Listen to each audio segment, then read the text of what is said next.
So, I was sitting around thinking earlier about my life when I was a teenager. Now that I'm 27, I'm married, have a daughter, it's crazy to think about, how far I've come and how much God has done in my life, how much has changed. And growing up with a single mother and my brother, a lot of times it was just so hard to not get caught up in what was going on in life and thinking that that was the biggest deal at the time. And so I thought, why don't I put a video together and call it, 5 things I tell myself as a teenager. I think the first thing that I would tell myself would be know that everything is temporary. Know that whatever you're going through is not forever. It's not going to last forever. And don't get so caught up in the little mistakes that you make on the day to day. Don't get caught up in the things that a lot of times seems like the end of you. I remember, in high school, so many times with conflicts with friends, dramas you get into, maybe you fail the test or something. So many times I thought, wow, this is the end of me. I'm not going to make it out of this. And I was wrong, and I feel like so many kids do that. So many teenagers think that, whatever happens in high school is like the end all of them and they're not going to make it through. And it's sad to see how many kids end up giving up in life because of something that happens to them as a teenager. But I would tell myself that. I would say, don't get so caught up in the mistakes that you make. I'm not saying it's okay to make mistakes, but I'm saying don't let those mistakes be the end of you. Don't think that that's the end of what you have. Don't think of that as the end of what God has prepared in your life. And one of my favorite Proverbs 17, it says, "A rebuke cuts into a perceptive person more than 100 lashes into a fool," which pretty much means, someone who's wise, they're going to learn from advice. They're going to learn from other people telling them about a certain perspective in things, and they're going to think, oh wow, that's true, I'm not going to get myself caught up in that. But a fool, they're going to be punished a million times. They're going to go through something and they're going to butt their heads, and they're going to keep repeating that over and over again, thinking that a different outcome is going to come out of that. But be that person. I'd say if you make a mistake, learn from it. But if you want to be wise, learn from the people around you, learn from other people, listen to people. That'd probably be the first advice I give myself. The second advice would be kind to everyone. You never know who God puts in your life. You never know what the future holds. You never know whether that person that you were mean to in class or, the person you were mean to at work, you never know what tomorrow's going to look like. So be kind to everyone, because tomorrow you could be in the worst situation of your life. You could be in the best one, hopefully, but you never know. You never know what's going to happen. You never know what the future holds and what might come out of a situation. So be kind to everyone and open, and that will leave every door open for you.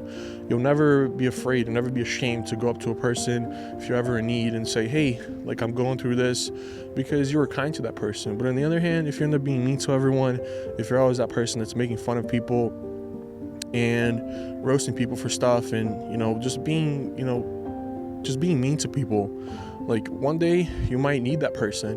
One day, you might need someone's help, and you don't want to be left in a situation where you're embarrassed or you're ashamed to ask for help because one day you let that person down or you were mean to them. That'd be the second advice.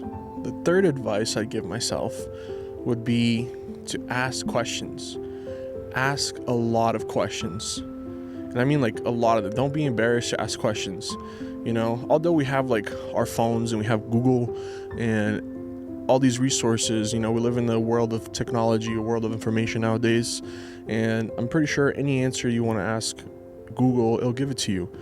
But nothing beats experience. Nothing beats actually going through something.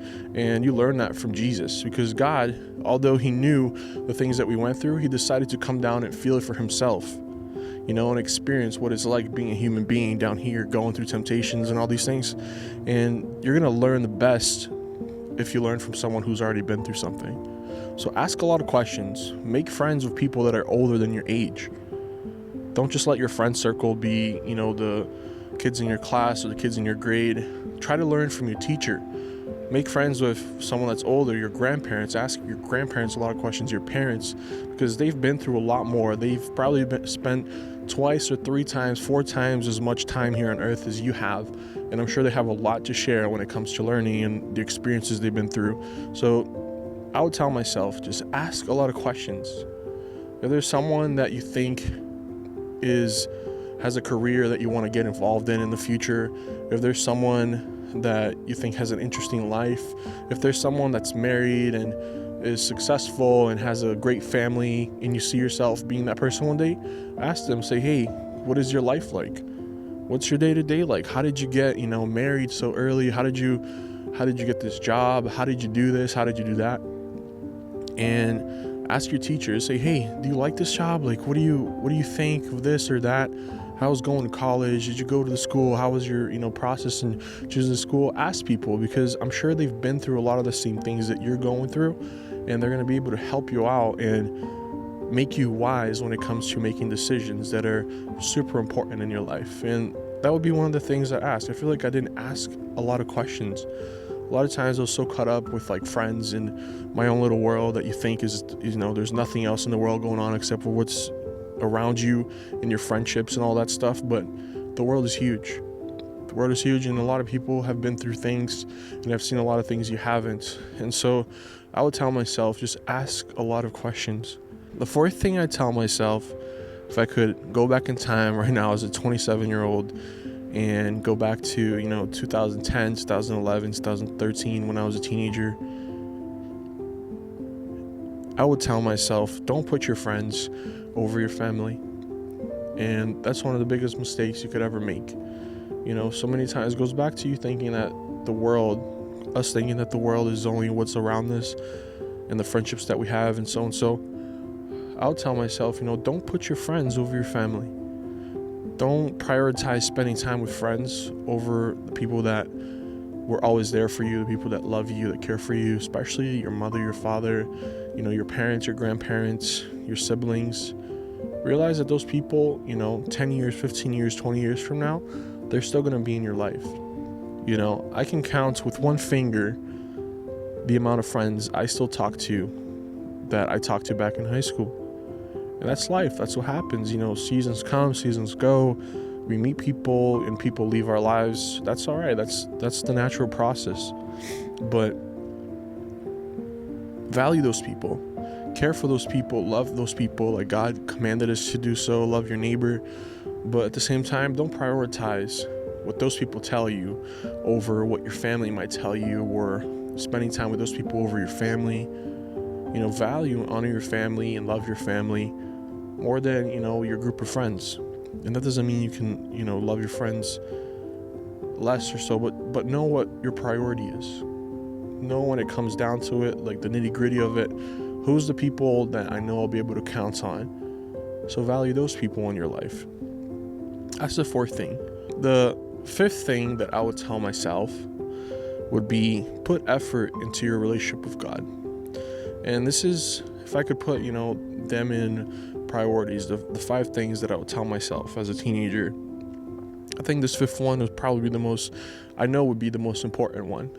And put your effort into your relationship with God. Mark 12:28, Jesus says, love God with all your heart. And he's talking about here the greatest commandment, and it's love God. And he says it in this way. He says, love God with all your heart, with all your soul, with all your mind, and with all your strength. And I love with all your strength because, when you're young, you have the most amount of time to spend doing whatever you want. That's why, when you're young, you have your hobby. I remember back in high school, I played basketball. And so my summertime was pretty much consisted of me going to the gym, which I haven't gone so much lately, going to the gym and playing basketball, going to the gym, playing basketball. I'd wake up, eat, run to the gym, work out, play basketball. I didn't have all these things to worry about. I didn't have a family to take care of. I didn't have responsibilities. I didn't have bills to pay. I didn't have a job, a full-time job. I didn't have all these things. And so when you're young, you have time to put effort into whatever you want. So if there's something that you should put effort into, is your relationship with God. Because Jesus said, someone who listens to the word of God and does what God tells him to do And when he's talking about this, he's talking about simply about a relationship, because God talks to us like we're in a relationship, like you're with your friend. And he speaks through his word, he speaks through prayer, and so through his Holy Spirit. And so when God tells us something, like your parents do or friends tell you something, and we act upon it, we're building a house on this firm foundation, on a rock. And he mentions that whenever we do that, a storm comes, wind comes and blows and tries to destroy that house, but that house is not going to be destroyed because it's built on a rock, it's built on a firm foundation. And that's what we're doing when we're having this relationship with God. We're building, but it's on the solid rock. And he says in the other way around, someone who hears the word of God and doesn't act on it, if you just hear it, you don't act on it, you don't actually live your life out, you don't actually walk your life out with this relationship with God. You're just someone that hears someone preaching on a Sunday, or you hear someone telling you about Jesus, but you actually don't live your life as if you know Jesus. Then you're like someone who builds a house on sand, and then when the wind comes, when the storm comes, it's going to destroy that house. And so when you're young, you're building things. You're building your character, you're building relationships, you're building your career, you're building your calling in God. And so just make sure that all these things that you do are done with a firm foundation, are done with a relationship with God in the beginning of it all. And so put your effort. You can spend 1,000,000 hours becoming the great athlete if you want to go to a school and you want to play in college, or if you want to be a professional athlete, or if you want to be a doctor. Those are all wonderful things. And we put so many hours, countless hours on those things. But before all that, put effort into your relationship with God. Love God not only with your heart, which talks about your feelings, your soul, which talks about your desires, your being, your mind, which talks about knowing God, renewing your mind every day, reading the Bible and letting God change your thoughts about things, the way you see the world, but also with your strength, which is you trying. You actually got to try in this relationship with God.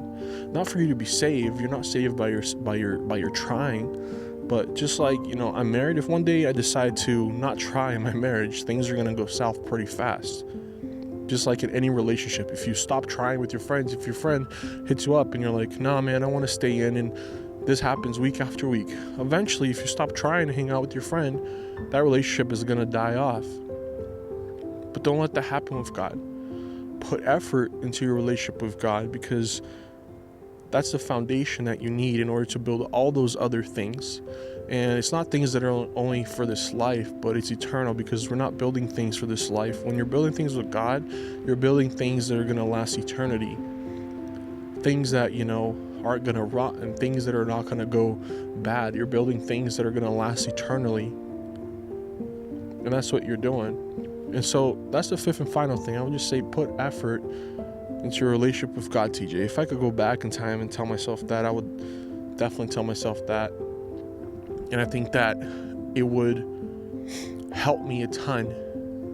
Help me a ton when it came to making decisions. And I'm grateful for where I am. I'm grateful for my family. And I know that God works in mysterious ways, and he does things in ways that a lot of times we can't understand. Who can understand the mind of God? But I know that for anyone, not just myself, anyone, if they do that, they're going to live a way better life with God, with confidence in knowing who God is and who they are. And that's what we want. We want to live out our life with God, understanding who he is, and wanting to be more and more like Jesus every day, and impacting the people around us and loving on them in a way that Jesus would, because he set an example for us. But that's it. That's the advice I give myself. If you want to take that advice, you can do it. But that's what I would tell myself as a teenager. Thank you guys for watching this video. I really hope that this impacted you in some way. If you liked it, I just want to ask you, please go and hit the subscribe button down below. And next time I put something out, YouTube's going to let you know about it, and you can come watch it. But thank you so much. God bless.